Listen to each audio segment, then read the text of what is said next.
नमस्कार, बहुत स्वागत है आपका। इंडिया वॉइस देख रहे हैं आप। मैं हूं आपके साथ शिवम सोनी। बुलेटिन का आगाज करेंगे। दिल्ली के जहांगीरपुरी इलाके में हनुमान जयंती पर शोभा यात्रा के लिए दिल्ली पुलिस ने इजाजत दे दी है। जहांगीरपुरी में आज दोपहर 2 बजे शोभा यात्रा निकाली जाएगी। इस शोभा यात्रा से पहले दिल्ली पुलिस और अर्धसैनिक बलों के जवानों के साथ ही दंगा नियंत्रण वाहन भी तैनात किए गए हैं। इससे पहले 4 अप्रैल को दिल्ली पुलिस ने शोभा यात्रा की अनुमति देने से इनकार किया था, लेकिन बुधवार को शोभा यात्रा के आयोजकों ने दिल्ली पुलिस को पत्र लिखकर इजाजत नहीं देने के फैसले पर पुनर्विचार करने के लिए कहा था। इसके बाद पुलिस ने संवेदनशील इलाके में 200 मीटर तक शोभा यात्रा निकालने की अनुमति दी है।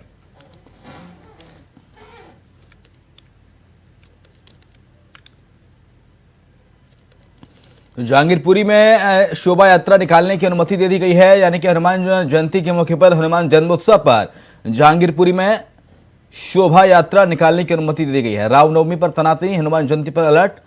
और अब हनुमान जयंती में किसी भी तरह का कोई उपद्रव ना हो, हिंसा की तस्वीरें ना सामने आए, जो हिंसक तत्व हैं वो बाहर ना निकले, उसको लेकर ये देखिए कड़ा सुरक्षा का पहरा। शांति भाईचारे के साथ हनुमान जन्मोत्सव पर ये शोभा यात्रा निकले, इसको लेकर ये अलर्ट किया गया है सुरक्षा बलों के द्वारा और पुलिस तैनात कर दी गई है, सुरक्षा बल तैनात किए गए हैं।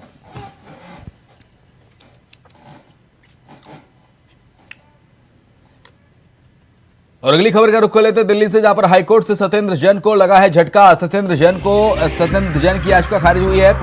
सत्येंद्र जैन को जमानत नहीं मिली है। बड़ी खबर, बड़ी जानकारी इस वक्त आपको बता रहे हैं। सत्येंद्र जैन को दिल्ली हाईकोर्ट से बड़ा झटका लगा है। सत्येंद्र जैन की याचिका खारिज हो गई है। दिल्ली हाईकोर्ट से सत्येंद्र जैन, जो कि दिल्ली सरकार के मंत्री थे, पूर्व मंत्री सत्येंद्र जैन को बड़ा झटका लगा है और सत्येंद्र जैन की याचिका को खारिज कर दिया गया है। सत्येंद्र जैन को जमानत नहीं मिली है। मनी लॉन्ड्रिंग के मामले में तिहाड़ जेल में बंद है सत्येंद्र जैन, और एक बड़ा झटका कहेंगे सत्येंद्र जैन को लेकर, क्योंकि उनको जमानत मिलनी थी, लेकिन उन्होंने हाईकोर्ट में याचिका लगाई, लेकिन जमानत उन्हें नहीं मिली है।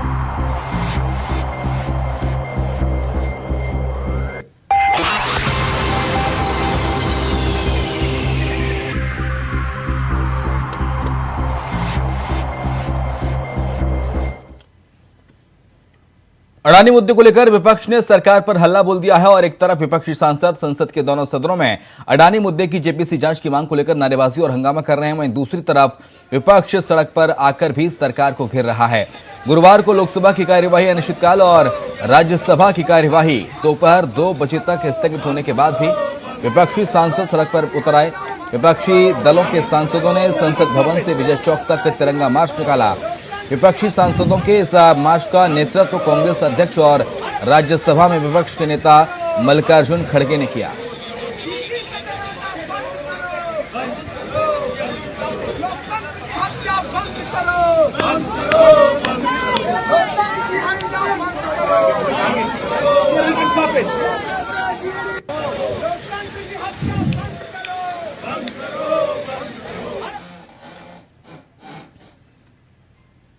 उधर देश भर में आज हनुमान जयंती का पर्व बड़ी धूमधाम के साथ मनाया जा रहा है। इस खास मौके पर केंद्रीय गृह मंत्री अमित शाह ने गुजरात के बोटाल जिले में सलंगपुर मंदिर में भगवान हनुमान की 54 फीट ऊंची प्रतिमा का अनावरण किया। इसके अलावा अमित शाह ने सलंगपुर हनुमान मंदिर में श्री कष्ट भंजन देव भोजनालय का उद्घाटन किया। ये भोजनालय 7 एकड़ में बनाया गया है। भगवान हनुमान की इस मूर्ति के निर्माण के प्रोजेक्ट को किंग ऑफ सारंगपुर नाम दिया गया था। बजरंगबली की मूर्ति इतनी बड़ी है कि इसका वजन 30,000 किलो है और लोग मंदिर से 7 किलोमीटर दूर से भगवान के दर्शन कर सकेंगे। हनुमान जी की यह प्रतिमा का अनावरण किया गया है। 54 फीट ऊंची ये प्रतिमा बताई जा रही है और गृह मंत्री अमित शाह ने इस प्रतिमा का लोकार्पण किया है।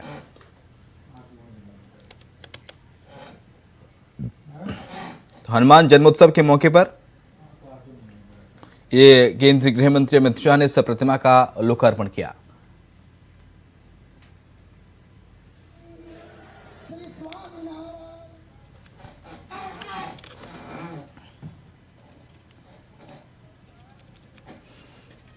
उधर रायबरेली के थाना क्षेत्र में पुलिस कर्मियों की दरियादिली देखी है, जहां पर तेज रफ्तार बाइक सवार डिवाइडर से टकराकर घायल रूप से सड़क पर किनारे पड़ा हुआ था। डायल 112 पुलिस कर्मियों ने घायल को अस्पताल पहुंचाया, जिसके चलते युवक की जान बच गई। पुलिस कर्मियों की दरियादिली सामने आई है और डिवाइडर से टकरा गया तो युवक, पुलिस ने इसे अस्पताल पहुंचाया।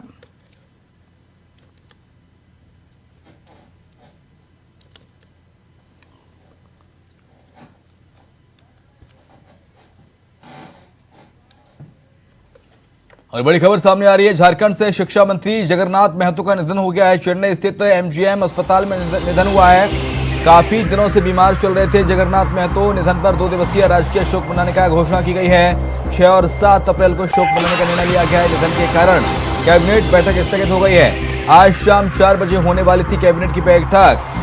काफी दिनों से बीमार चल रहे थे जगन्नाथ महतो।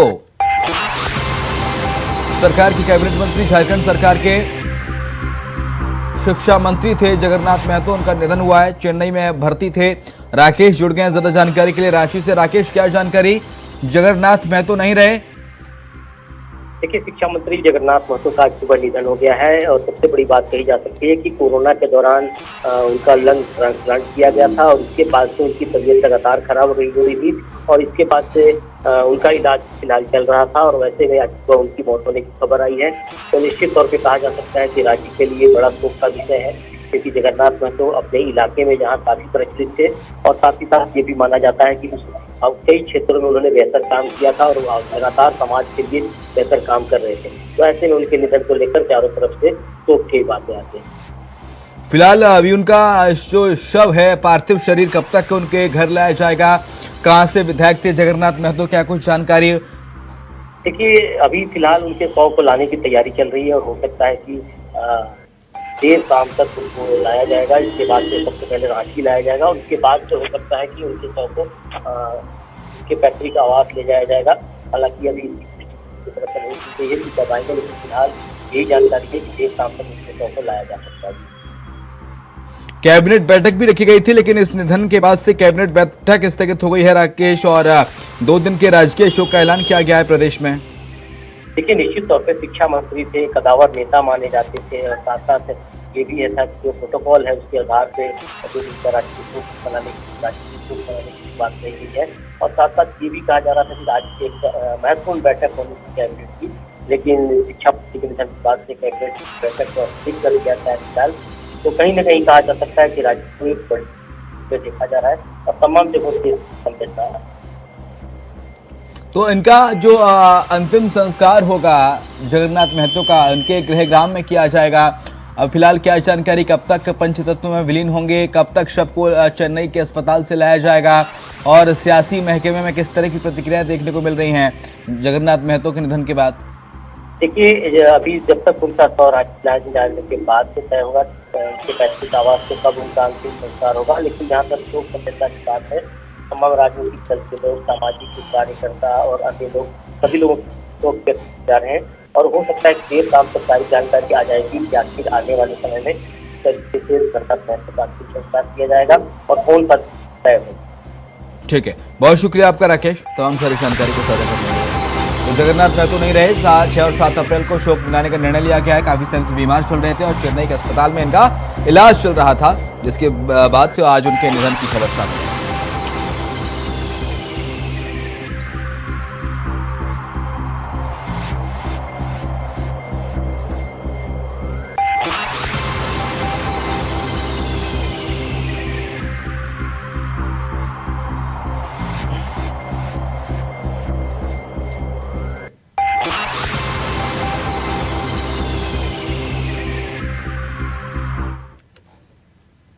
उधर रायबरेली में अवैध शराब का खेल धड़ल्ले से जारी है। आबकारी विभाग की दिख रही है बड़ी लापरवाही। स्थानीय पुलिस पर शह देने का आरोप है। अवैध शराब भट्टियों का वीडियो भी वायरल हो रहा है। बड़ी खबर, बड़ी जानकारी, आबकारी विभाग की दिख रही है बड़ी लापरवाही। रायबरेली में धड़ल्ले से अवैध शराब का जो खेल है वो जारी है। स्थानीय पुलिस पर शह देने का आरोप है। आबकारी विभाग की बड़ी लापरवाही उजागर हुई है। स्थानीय पुलिस पर शह देने का आरोप है। अवैध शराब भट्टियों का वीडियो वायरल हो रहा है। ये देखिए, तस्वीर आपको दिखा रहे हैं।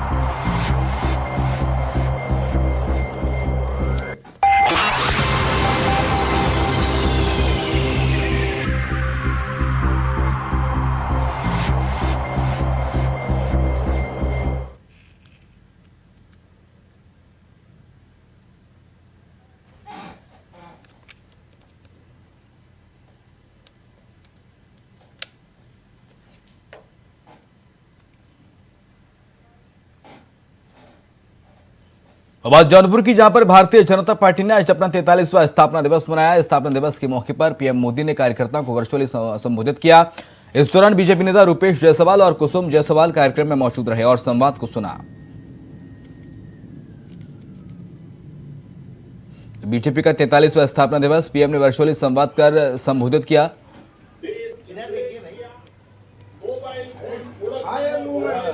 ठीक ठीक।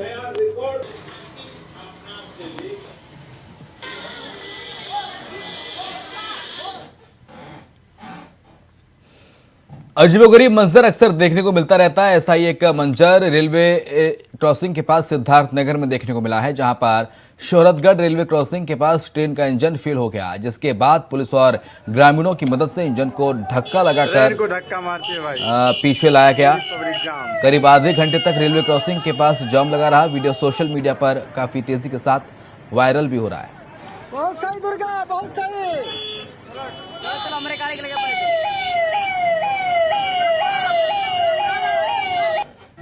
भाई तो सोशल मीडिया पर ये इंजन वायरल हो रहा है। तस्वीरें आपको दिखा रहे हैं, ट्रेन का इंजन फेल हो गया।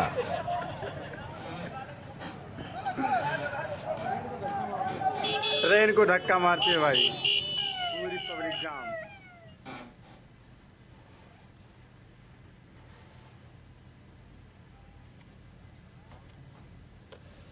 इधर भोजपुर में डकैती की योजना बना रहे 9 बदमाशों को पुलिस ने गिरफ्तार किया है, जिनके पास से एक पिस्टल, 2 देसी कट्टे, 7 कारतूस समेत 2 खोखा बरामद किए गए हैं। मामले की पूरी जानकारी एसपी प्रमोद कुमार ने प्रेस कॉन्फ्रेंस करके दी। गिरफ्तार कर बदमाशों को जेल भेजा गया। डकैती की योजना बना रहे बदमाशों को गिरफ्तार किया गया है। ये बड़ी खबर आपको बता रहे हैं।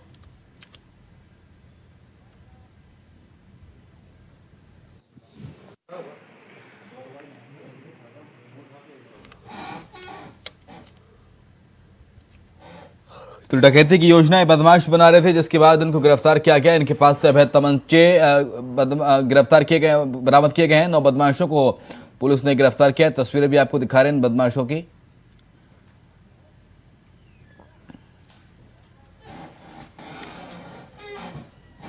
उधर बिजनौर में सीमेंट व्यापारी की पेड़ से लटकी हुई लाश मिली है। पूरा मामला बता दें कि एक दिन पहले मंदिर पूजा अर्चना करने गए व्यापारी का शव पेड़ से लटका मिला, जिसके बाद घटनास्थल पर भारी पुलिस बल तैनात किया गया। परिवार ने हत्या की आशंका जताई है। मामला थाना क्षेत्र के जंगल का बताया जा रहा है।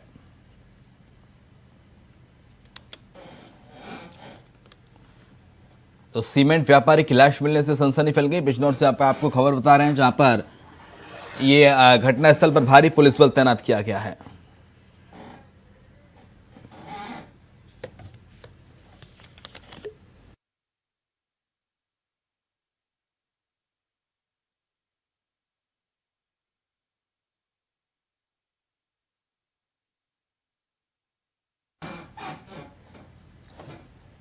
खबर पटना से, जहां पर बड़ी खबर इस वक्त मिल रही है। आरजेडी कार्यालय में अहम बैठक हुई है। अल्पसंख्यक मंत्रियों और विधायकों के साथ बैठक हुई है। नालंदा और सासाराम हिंसा को लेकर बैठक हुई। दोनों जगहों पर हालात सामान्य किए जाने पर चर्चा हुई है। तो बड़ी खबर, बड़ी जानकारी इस वक्त आपको बता रहे हैं पटना में। यहां पर आरजेडी दफ्तर के अंदर अहम बैठक हुई है और बैठक में कई फैसले लिए गए। अल्पसंख्यक मंत्रियों और विधायकों के साथ बैठक हुई। नालंदा और सासाराम हिंसा में हुई यह बैठक, लेकर ये बैठक हुई है। दोनों जगहों पर हालात सामान्य किए जाने पर चर्चा हुई है। तो जेडीयू की, माफ कीजिएगा, आरजेडी की बड़ी बैठक पटना में, पटना दफ्तर में, और कई महत्वपूर्ण अहम फैसले इस बैठक में लिए गए।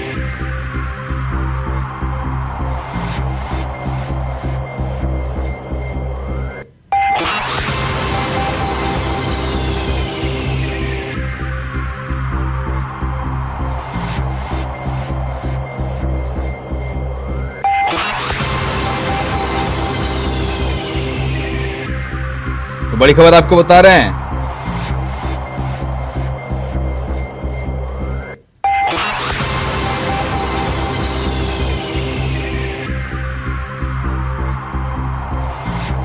पटना में ये बैठक हुई है। नालंदा और सासाराम हिंसा मामले में महत्वपूर्ण बैठक, बड़ी बैठक हुई है। दोनों जगहों पर हालात सामान्य किए जाने पर चर्चा हुई है। और लखनऊ से बड़ी खबर इस वक्त मिल रही है। यूपी में लगातार बढ़ रहे हैं कोरोना के मरीज। 24 घंटे में 163 नए मरीज मिले हैं। कोरोना के 718 मरीज हैं एक्टिव केस। गौतम बुद्ध नगर गाजियाबाद में भी कोरोना के केसों में इजाफा देखने को मिल रहा है। कोरोना केसों में बढ़ोतरी देखने को मिल रही है। 24 घंटे में 163 मरीज कोरोना के मिले हैं। यूपी में लगातार कोरोना संक्रमितों का जो आंकड़ा है वो बढ़ता जा रहा है और 163 मरीज 24 घंटे में मिले हैं। 718 एक्टिव केस हैं।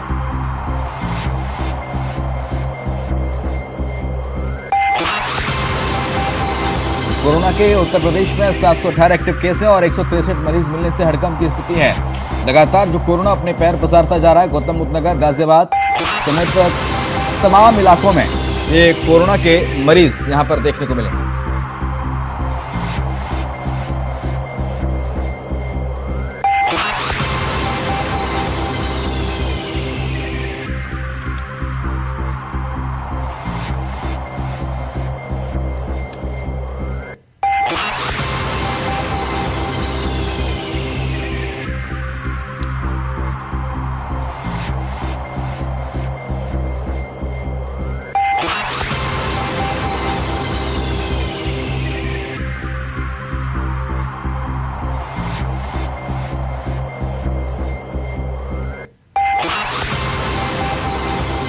बड़ी खबर, बड़ी जानकारी इस वक्त आपको बता रहे हैं। यूपी में कोरोना के 718 एक्टिव केस मिले हैं।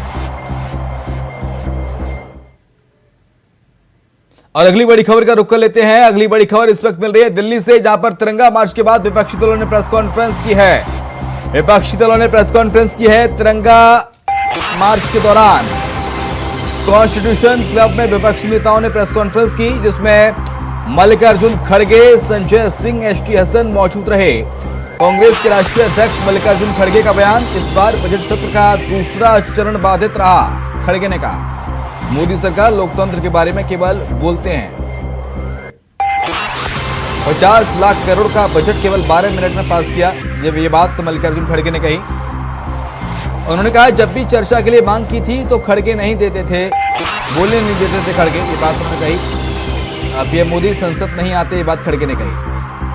उन्होंने कहा कि जब भी चर्चा के लिए मांग की थी तो बोलने नहीं देते थे, बात खड़गे ने कही है। बड़ी खबर इस वक्त आपको बता रहे हैं। सुनाते हैं आपको क्या कुछ कहा मल्लिकार्जुन खड़गे ने प्रेस कॉन्फ्रेंस के दौरान।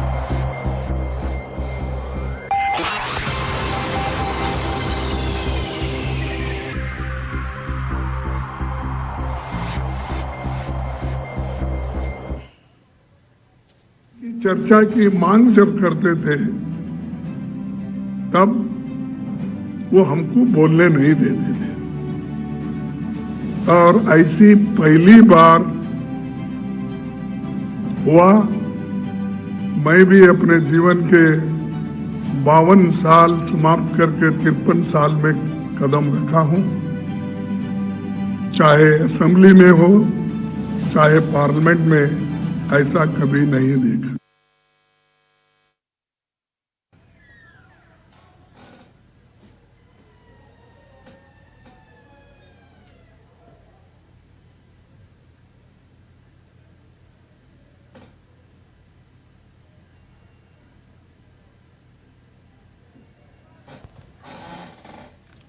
बजट केवल 12 मिनट में पास किया गया, ये बात उन्होंने कही तो सीधे हमने आपको दिखाया कि मल्लिकार्जुन खड़गे ने किस तरह से हमला बोला। विपक्ष ने प्रेस कॉन्फ्रेंस की थी और प्रेस कॉन्फ्रेंस करके सरकार पर हमला बोला है। उन्होंने कहा कि मोदी सरकार लोकतंत्र के बारे में केवल बोलते हैं, ये बात खड़गे ने कही। 50 लाख करोड़ का बजट केवल 12 मिनट में पास कर दिया। जब भी चर्चा के लिए मांग की तो बोलने नहीं देते, खड़गे ने कहा। पीएम मोदी संसद नहीं आते, ये सवाल मल्लिकार्जुन खड़गे ने उठाया। यूपी में निकाय का शोर जबरदस्त सुनाई दे रहा है। निकाय को लेकर राजनीतिक दलों ने अपनी अपनी कमर कस ली है। वहीं बीजेपी इस दौरान फुल एक्शन मोड में नजर आ रही है। बीजेपी ने शहर सरकार जीतने के लिए 25-25 जिलों की अपने दोनों डिप्टी सीएम को जिम्मेदारी सौंपी है। वहीं आवारा पशुओं के मुद्दे पर निराकरण की भी कवायद तेज कर दी है। रिपोर्ट देखिए।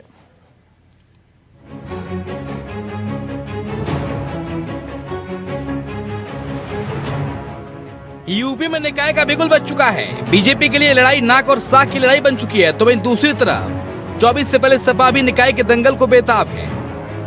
ऐसे में रणनीति को धार देने के लिए बीजेपी और सपा पूरी तरह से जोर आजमाइश में जुटी है, मगर सबसे तेज चुनावी रफ्तार बीजेपी की दिख रही है। संगठन के स्तर पर पार्टी ने जिस रणनीति के तहत रण में जोर आजमाइश शुरू की, वो अब देखिए। बीजेपी ने निकाय चुनाव से पहले अपने दोनों डिप्टी सीएम को 25-25 जिलों की जिम्मेदारी दी है, यानी दोनों डिप्टी सीएम के कंधों पर पूरी जिम्मेदारी होगी। गांवों में बीजेपी की सरकार बनाए इतना ही नहीं, बाकायदा दूसरे जिलों में भी योगी सरकार के दूसरे मंत्रियों को जिम्मेदारी दी गई है। निकाय चुनाव को लेकर सभी दलों के बीच गहमा-गहमी काफी तेज हो चुकी है। लगातार रणनीति बनाने का दौर जो है वो चल रहा है। इसी के चलते भारतीय जनता पार्टी लगातार बैठकों के साथ साथ सभी जिलों को लेकर अपनी अपनी रणनीति को बना रही है और इसी के चलते अब बीजेपी की तरफ से यूपी के दोनों डिप्टी सीएमओ को 25-25 जिलों की निकाय चुनाव में जिम्मेदारी दी गई है। इसके अलावा बाकी जिलों में भी अलग अलग मंत्रियों को जिम्मेदारी दी गई है। साफ तौर पर भारतीय जनता पार्टी जानती है कि निकाय चुनाव के जरिए उसका किस तरीके से फायदा उठाना है और जो नतीजे होंगे वो आने वाले लोकसभा चुनाव में किस तरह उसको मदद पहुंचाएंगे। वहीं अगर मुद्दों की बात करें तो निकाय चुनाव में चुनावी मुद्दे प्रभावी रहने वाले हैं। सबसे बड़ा मुद्दा बन सकता है आवारा पशु, जिसको लेकर बीजेपी ने रणनीति बनाई है। सरकार ने सूबे के सभी 75 जिलों में नोडल अफसरों की तैनाती की है। ये अधिकारी जिलों में जाकर गौ संरक्षण की स्थिति देखेंगे, उसकी रिपोर्ट तैयार कर पशुधन विभाग को सौंपेंगे। हालांकि बता दें कि सूबे में विपक्ष की कई बार आवारा पशुओं और गौवंश को मुद्दा बनाता आया है और आवारा मवेशियों के चलते सड़क हादसे भी देखने को मिलते रहते हैं। आवारा पशुओं को लेकर जिस तरह से प्रदेश के मुख्यमंत्री योगी आदित्यनाथ ने कहा है कि सारे अधिकतर आईएएसओ की ड्यूटी रहेगी, जिलों में जाएंगे आवारा पशुओं को हटवाने के लिए, उनकी संरक्षण गृह बनाने के लिए, तो इस तरह के आदेश उन्होंने कई बार दे रखे हैं। यहाँ के आईएएस उनकी बातों को सुनते कहाँ हैं और अमूमन ये है कि बात केवल जनता को बताना और चुनाव के मद्देनजर इन बातों को रखना कि अब निकाय चुनाव है तो एक बात कह दो कि आवारा पशुओं के लिए हम आईएएस हर जिले में भेजेंगे और जो जिसके लिए वो संरक्षण घर बनाएंगे वहाँ रखेंगे। गौ संरक्षण को लेकर योगी सरकार ने अपना मास्टर प्लान तैयार कर लिया है। इस प्लान के तहत अब गौ संरक्षण की जिम्मेदारी यूपी की नौकरशाही को सौंपी गई है। मुख्य सचिव दुर्गा शंकर मिश्रा की तरफ से सभी 75 जिलों में आईएएस अधिकारियों को नोडल के तौर पर तैनात किया गया है। ये अधिकारी जिलों में जाकर वहां पर गौ संरक्षण की स्थिति को लेकर, उनके भूसे, चारे और स्वास्थ्य की स्थिति को लेकर अपनी रिपोर्ट तैयार करेंगे और इस रिपोर्ट को पशुधन विभाग को सौंपेंगे। कहीं ना कहीं विपक्ष भी लंबे समय से गौवंश और आवारा पशुओं को लेकर लगातार सरकार को घेरने का प्रयास कर रहा था और माना जा रहा है कि सरकार का ये कदम उन विपक्ष के उन मुद्दों को जवाब देने के लिए है जिसका लंबे समय से विपक्ष सदन से लेकर सड़कों तक मुद्दों को उठाता रहा है। जहाँ एक तरफ बीजेपी सियासत की बिसात पर अपने मोहरे चल रही है तो वहीं दूसरी तरफ सपा भी काशीराम के सारे जातियों की गणित की गोलबंदी में जुटी है। यानी इस मतलब साफ है, निकाय के दंगल में जोर आजमाइश अब शुरू हो चुकी है। प्रियम पाठक, इंडिया वॉइस, लखनऊ। और इसी के साथ बुलेटिन में इतना ही। खबरें लगातार जारी हैं, आप देखते रहिए इंडिया वॉइस।